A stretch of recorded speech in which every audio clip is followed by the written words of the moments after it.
Hi guys, welcome back. It's Kobe here, and this is a part two of the award show breaker or bumper we started earlier. So in the first part, um, we show how this whole part was created. So this is what we started.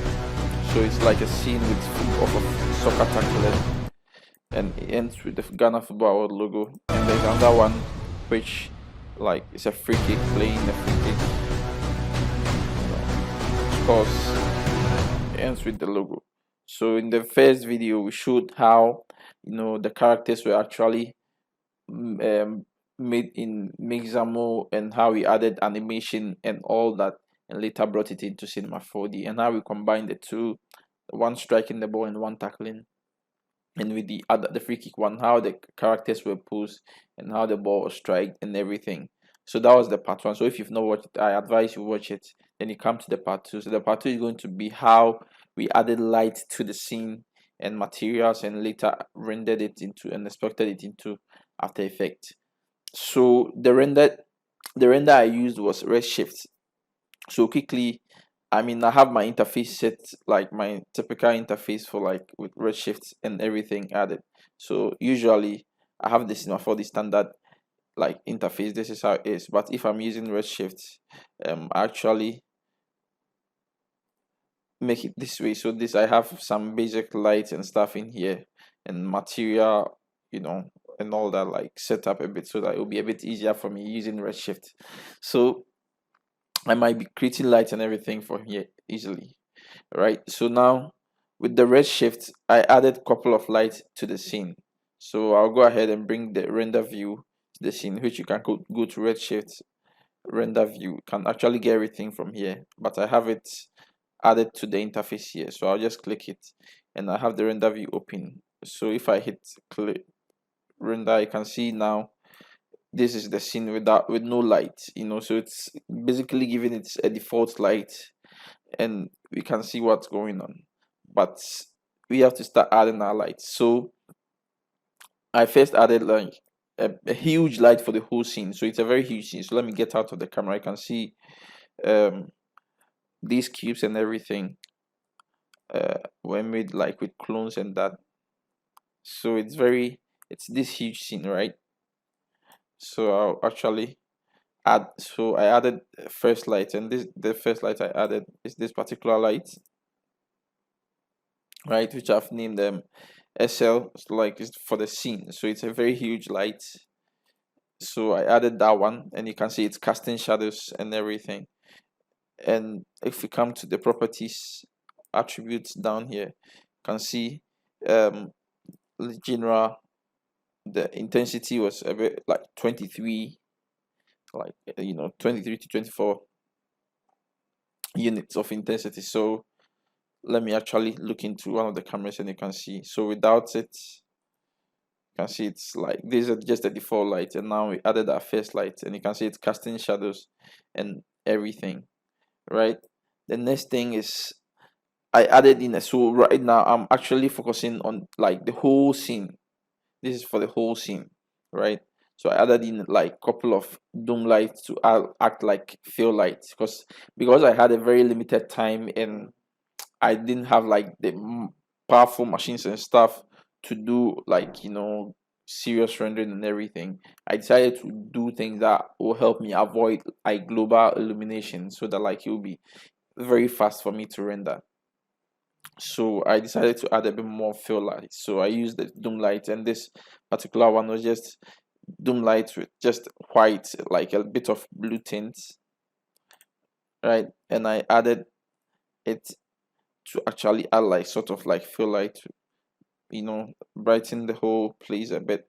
Actually, let's focus on the rendering. So for now, I'll click on this to show us just the gray values. Like, it wouldn't add textures, so you just see the grayscale of it, like, with no textures and stuff.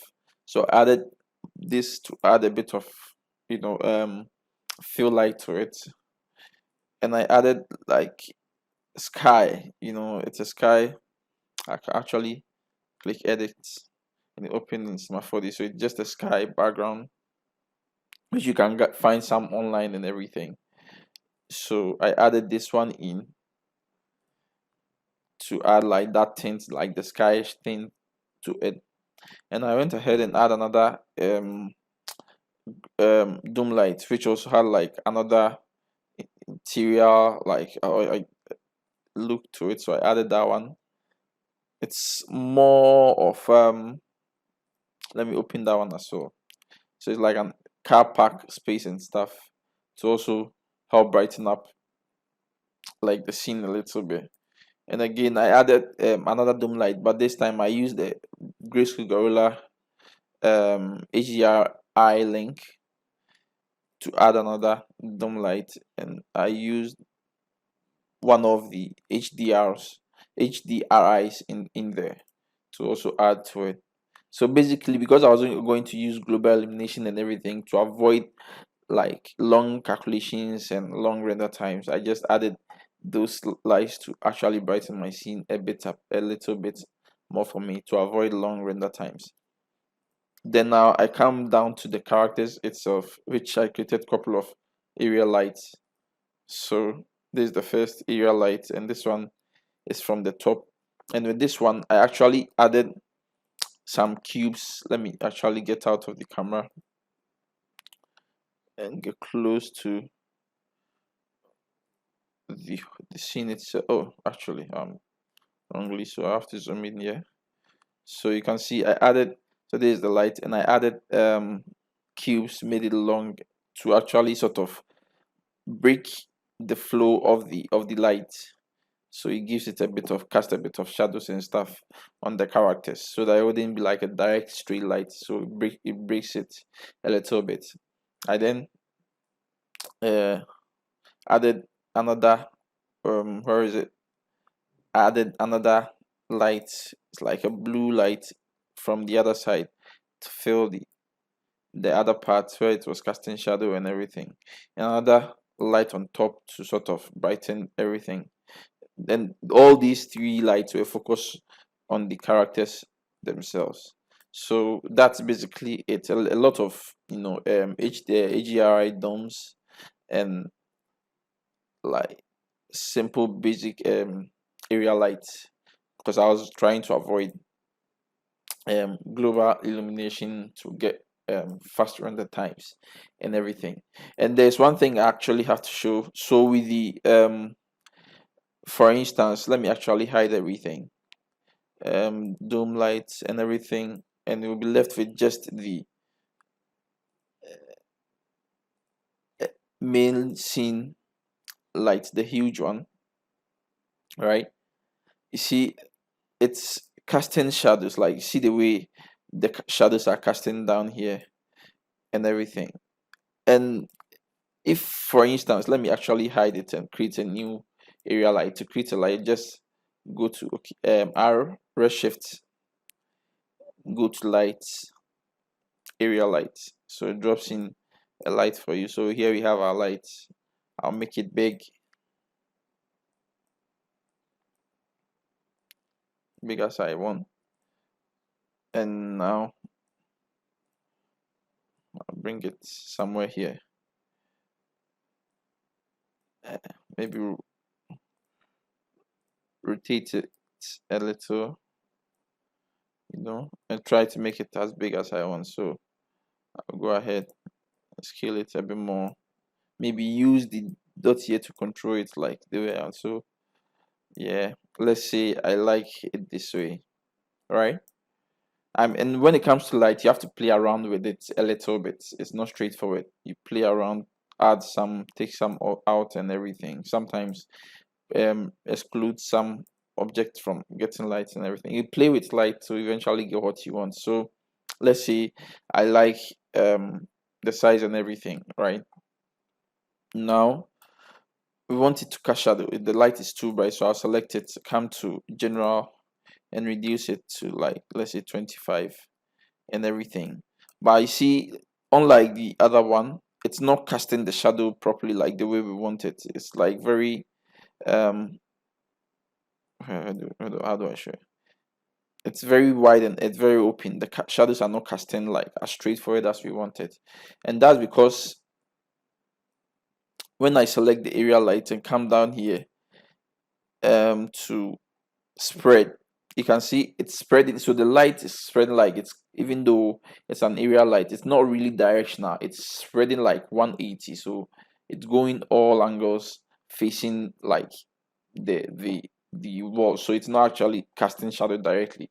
So for us to get the shadow casted directly, you have to reduce the spread, so that the light will be like a directional light, so that this one will like block the walls, I mean, will block the light path. Then you actually start casting shadow in there. So I reduce the spread, and you can see now it's casting shadow. So it's now like a directional light which is going in a particular direction, and I can see it start casting shadow. So this is something, when you want to cast that shadow, you have to actually try and reduce the spread, so that like give you the cast, or else it will always spread around and you wouldn't get the shadow casted like the way you wanted. So you can actually come in here and go ahead and still reduce the intensity if you want and everything, but it's not necessary because I already have it. So I'll delete it, and I'll enable this one. So this is what we have. There's another thing I added here. So if I come to raise, you can see I actually reduce the intensity. So instead of reducing the intensity right here, I allowed it to be 23, but I come to raise, and actually the diffuse intensity, I reduced it a bit. So if I should leave it at 1, it will be very hot. But if I bring it down, so this is just affecting just the diffuse. So if the walls and everything have reflections, and I leave reflection to 1, it means it will be fully reflective. It will reflect the light like fully, but I didn't want that particular light to be reflected fully, so actually I brought that one down, and I brought this one down as well to the taste that I want, and eventually went ahead to add the extra um down lights to make the scene a bit more brighter, and later focus on the characters. So this is basically how the whole scene was lit, right? And it's as simple as that. So with the materials, I used two different materials. Like I said, because I was in a hurry and I didn't have enough time and resources and everything to finish the whole thing, I actually used two different materials from the content browser. One I think was from Grayscale Gorilla, and there was another one which honestly I've forgotten where I got it from, but it was in my content browser, which is a Redshift material. So I have a copy of the ones I applied to the character. So I'll double click that one to open it. And if we go into it, it's a basic Redshift material. So let's try and recreate it ourselves. So we come into the Redshift materials and we create a material in here. So this one, I mean, increase the gray value and make it like up to 81, and create another material, and that's going to be the gold aspect of it. So this, I'll change it to come to presets and make it gold, right? And now we have to blend the two. So now we bring in the material blender and make the gray one that we created first the base, right? And the gold one that we created second, layer color one. So now for us to blend it, let's actually pipe it through into the output for us to see how it looks like. So we can see it's fully gray in here, right? For us to blend it, it means the layer one has to get a bit of, like, let's say if it turns fully white, it will be fully gold, and if it's gray, it will sort of blend between the two. So we want a rough material, like, to blend the two like it is in the character. So what I did is I used my 4D shader and in my 4D noise, and I piped it through the RSM texture. So I can actually copy this one, or simply I can, if you want to do that in older, like newer versions of Redshift, I think you can actually have this 4D noises straight up in it. But with the older versions, so Cinema 4D noise. So come to utilities, I think Cinema 4D, actually, yes, Cinema 4D shader, and now it gives us access to Cinema 4D stuff. So now you can choose noise, and you have the Cinema 4D, noise in here, but it can't actually work straight with the material, so you have to actually put it into redshift texture. So come to textures and bring in the redshift texture, and now the C4d shader can actually work through the redshift texture. Mind you, you have to sometimes increase the samples if it's not like sharp as you want it. So yeah, that's basically what I did, but I'll delete it and copy this one. So I added the noise. So now the noise was what I use as the blend color for the layer one. So instead of it one place being just white or just black, this one is a noise which has both black and white in it. So I'll break it, like come down, you can see it's blended black and white. Actually flip it over and make the black white. So you can see we have black and white. I actually reduced the global scale to 50, and now I pipe that one straight into our redshift blend color one, and now you can see we have, you know, gray with a bit of gold slightly in it. That's basically the whole process for this particular material. I mean, the other stuff which I will get into. All right, now the second part of the characters, you can see, let me actually try and bring the scene. So let me hide this one and bring up, you can see we have so we have one which has a bit more gold and one which has less more gold, and so it's the same material but I flipped it around. So let me bring back the brush. So this is the same thing, and to do that what I did was the Cinema 4D shader passes through the redshift texture node, right, and I don't pipe it directly into the blend color. I now add the ramp or gradient node, the ramp node. So ramp node, and add pipe it through the ramp node. So input and output, and with the ramp node set to auto, like, or alt typically, it means that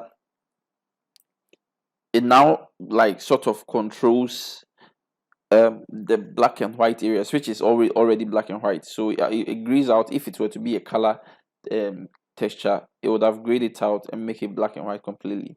And now you can use the black and white to increase the amount of black we want. So if you push in the black, it will be more black. You see, it's affecting the gold in it because we've pushed in more black. You can see it's diminishing, but if you bring it back, you can see it's more showing. Now if you increase the white to, you can see now the gold part is also showing a bit more.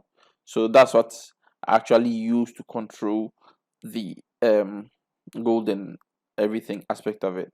So for the second one, I basically inverted the color. So the black, so right click, invert gradient, and now it's more gold and a little bit of white in it. So if I should increase I think the blacks and all that, begins to show a little bit more of the white, and it get more contrasty because it's sharp and everything. So that's basically the technique I used for the second one. And so basically that's how the materials too were created, and the gold I think was bled enough, added some roughness to it, and I touched the color a little bit to make it slightly. So that's basically how the materials are created. And let me close this, hide this one, and the other shader, which is for the walls and everything, was, like I said, is a Grayscale Gorilla everyday material. I think it's called D Marvel 01. Yeah, so that's what I use for the floor and the back and the wall and everything. So basically that's how the materials too were created.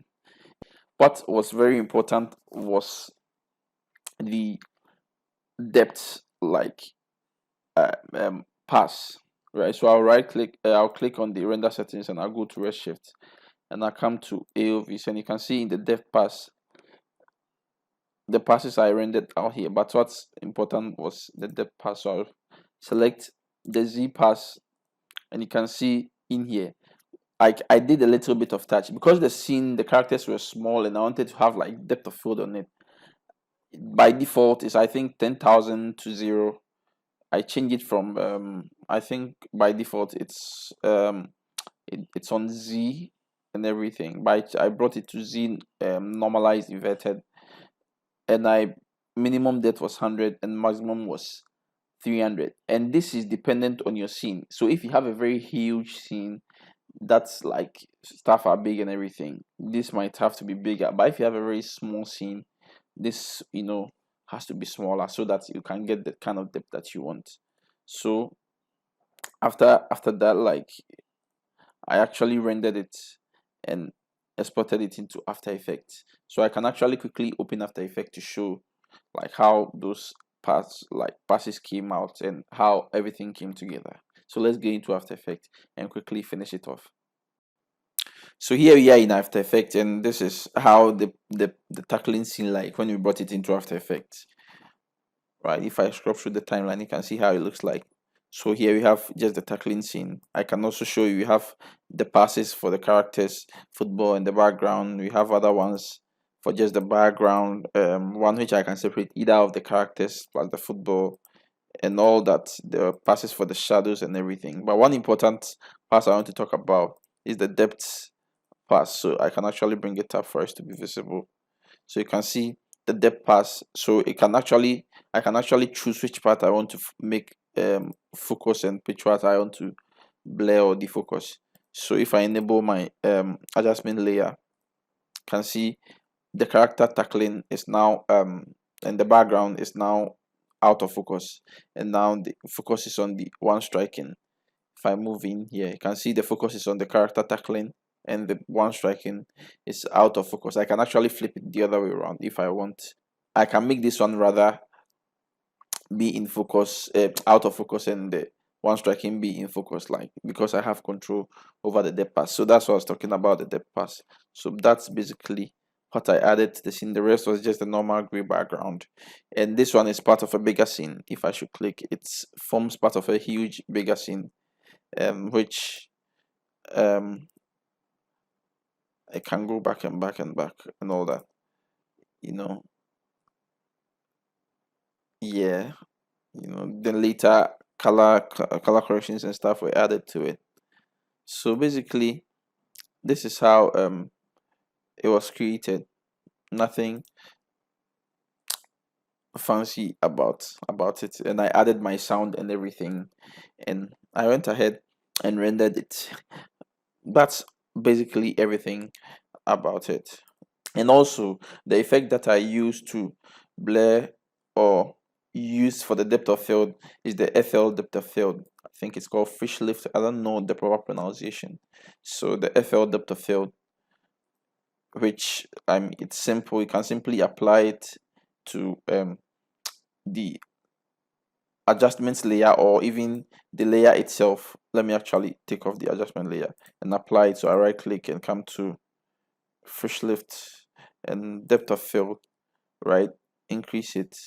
Now it doesn't know what to choose or the map to use, so I'll actually come here and I'll tell it this one, the pre-comp. That's what I add. So now you can see it's like blurring the background, and now the characters are in focus.